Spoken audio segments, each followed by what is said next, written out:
এ বিষয়ে হবিগঞ্জ থেকে বিস্তারিত জানাতে সরাসরি যোগ দিচ্ছেন হবিগঞ্জ প্রতিনিধি আল আমিন খান। আল আমিন, এর আগের সংবাদ আপনার সাথে যুক্ত হয়েছিলাম, জানতে চাচ্ছিলাম সর্বশেষ পরিস্থিতি বর্তমানে কি দেখছেন, সেখানে কি তথ্য আছে জানাবেন।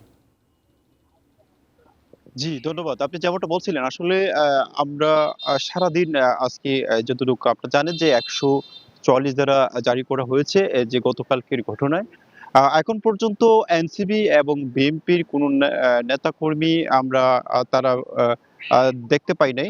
কারণ হচ্ছে ৩টা থেকে কিন্তু উভয় পক্ষেরই কিন্তু সমাবেশ হওয়ার কথা ছিল। আমরা আ ঘুরে, ঘুরে দেখেছি।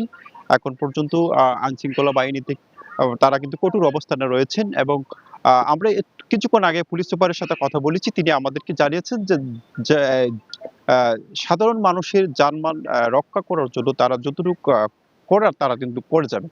এবং বিশেষ করে যদি বলি আপনারা জানেন যে হবিগঞ্জের যে গতকাল সন্ধ্যার যে ঘটনাটি, সেই ঘটনাটি নিয়ে এখনো হবিগঞ্জে উত্তেজনা বিরাজ করছে এবং তমতমে বিরাজ করছে। এবং যদি বলি আপনাকে যে এখন আমরা যতটুকু জানতে পেরেছি যে সার্জিস আলম সহ যে এনসিপির যে কেন্দ্রীয় নেতৃবৃন্দ তারা কিন্তু আসার কথা। এখনো আমরা কিছুক্ষণ আগে একজন নেতার সাথে কথা বলে জানতে পেরেছি যে তারা আ আজকে ঠিকই এখানে সমাবেশ করবেন এবং তারা সমাবেশ করলে ছাত্রদলও এখানে তারা কিন্তু সমাবেশ করবেন।